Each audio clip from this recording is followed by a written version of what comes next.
Dear friend of Michael Jackson's, Corey, again, thank you for joining us this morning. Thank you.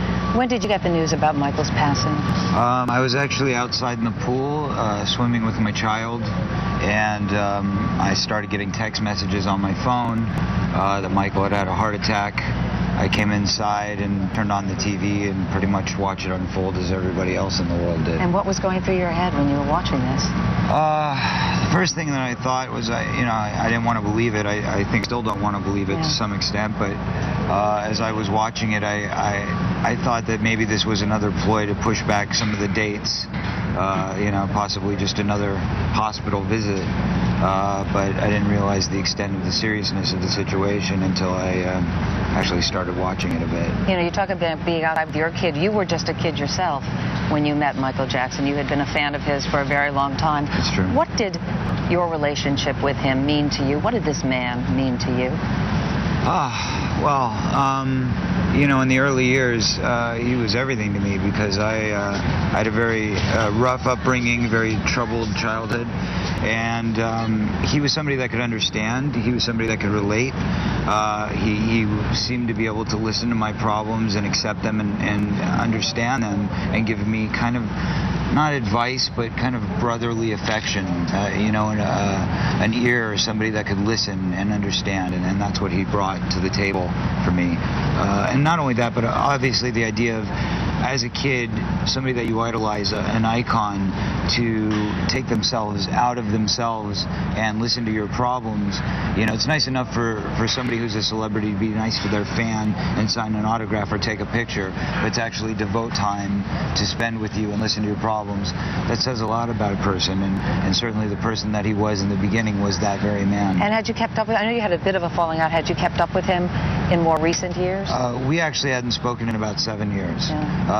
I was close with the family still. You spoke with some of them yesterday? I didn't speak with any of them. I spoke with some people around the family, Majestic and Jeffrey, who managed LaToya, and I believe the brothers. But I heard condolences, of course. And I was actually, ironically, with the entire family about 3 weeks ago at LaToya's birthday party, which my wife and I were invited to on her birthday.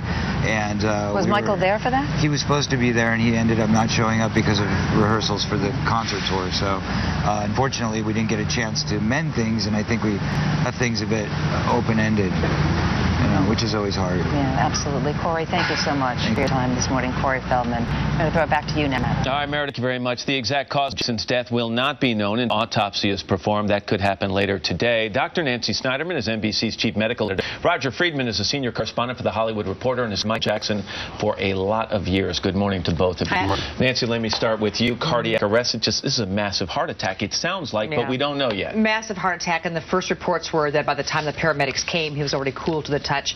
Sounds like it was a catastrophic, massive heart attack, and when he arrived at the hospital, already dead. Some people are pointing to this idea. Jermaine Jackson said this in front of the camera, said that his personal physician was there when this happened, and they're looking at that perhaps being a clue, but it could also be a coincidence, couldn't it? Well, we don't know. Sketchy reports. First, no doctor there, then there was a doctor there, then reports this morning that a doctor may have injected him with a painkiller. So I don't think we have all the pieces. We need a real cohesive timeline to be able to put this part together. And we've just heard someone speaking to Meredith say there were fears on his part that perhaps prescription drugs were a problem here. That will be determined, could be determined in an autopsy. I mean, we know during his last trial that it was talked about that there were narcotics in his bedside stand. These are tough addictions to kick. And it would have been a phenomenal strain on him and his lean body and his heart to be going through these arduous rehearsals if he were on narcotics, which are, downers.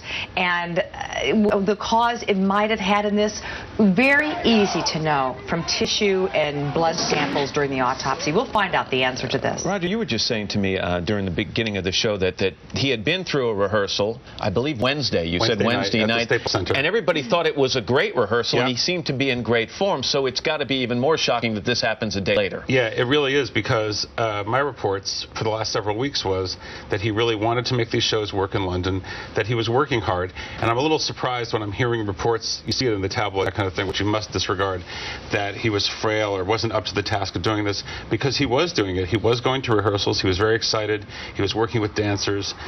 He had to make this work two ways. One was financially.